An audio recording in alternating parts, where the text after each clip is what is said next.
ரெண்டே கட்சிக்கு நடுவில் தான் போட்டின்னு அண்ணன் சொன்ன ஒரே காரணத்தினால தான் இது நாள் வரைக்கும் நான் டிஎம்கேவை தவிர்த்து வேற எந்த கட்சியை பற்றியும் நான் பேசினதில்லை. ஆனால் இந்த ஒரு கட்சி ஏன்னா அவங்களுக்கு கிடைக்கிற 8% கூட கிடைக்கக்கூடாதுன்ற ஒரு ஆதங்கத்தில் நான் பேசுகிறேன். இன்னமும் இவங்க நம்பிக்கிட்டு நிறைய பேர் இருக்காங்க பார்த்தீங்களா. நான் யாரை பற்றி சொல்கிறேன் நேரம் உங்களுக்கே புரிஞ்சிருக்கும். நம்ம நாம் தமிழர் ஐயா அவரு தான், வேற யாரும் இல்லை. வாயை திறந்தா போய் எங்கே போனாலும் போய் ஊரையை இன்னமும் ஏமாத்திக்கிட்டு எத்தனை பேரை ஏமாத்திட்டு இருக்கீங்க. தமிழ் தமிழ் தமிழ் பேச வேண்டியது பையனை படிக்க வைக்கிறது அமெரிக்கன் ஸ்கூல். விஜய் கேள்வி கேட்குறீங்களா அடிக்கடி அடிக்கடி. கட்டுன பொண்டாட்டியே பெத்த பிள்ளைங்களை வச்சு பார்க்க முடியாதவன் என்ன நாட்டை ஆண்டு கீழ்ச்சிருவான். எனக்கும் இதே கேள்வி இருக்கு. ஆனா அவர்கிட்ட இல்லை, உங்ககிட்ட. நீங்க 19 வருஷமா இருக்கிற வீட்டுக்கு வாடகையே கட்டலை.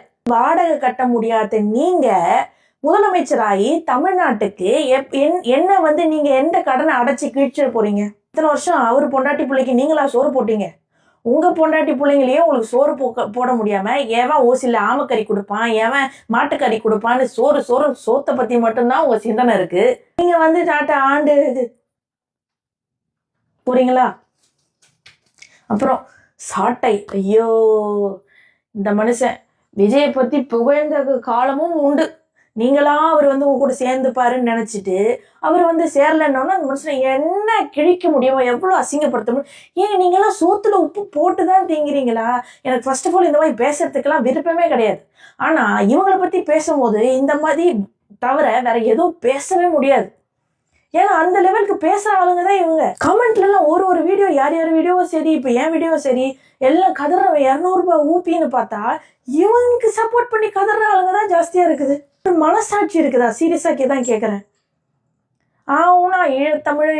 ஈழத்தமிழர் போர் நடக்கும்போது நீங்க என்னையா பண்ணிட்டு இருந்தீங்க? விஜயலட்சுமி தான் தெளிவா போட்டு உடைச்சிட்டாங்களே. ஏதாவது பிரச்சனையை பத்தி இது நாள் வரைக்கும் வாய் திறந்தீங்களா நீங்க?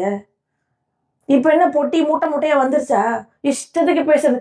இத்தனை வருஷம் சரி 15 வருஷமா நீங்க ட்ரை பண்ணிக்கிட்டே இருக்கிறீங்க. நியாயப்படி நீங்க யாரை பத்தி பேசணும்?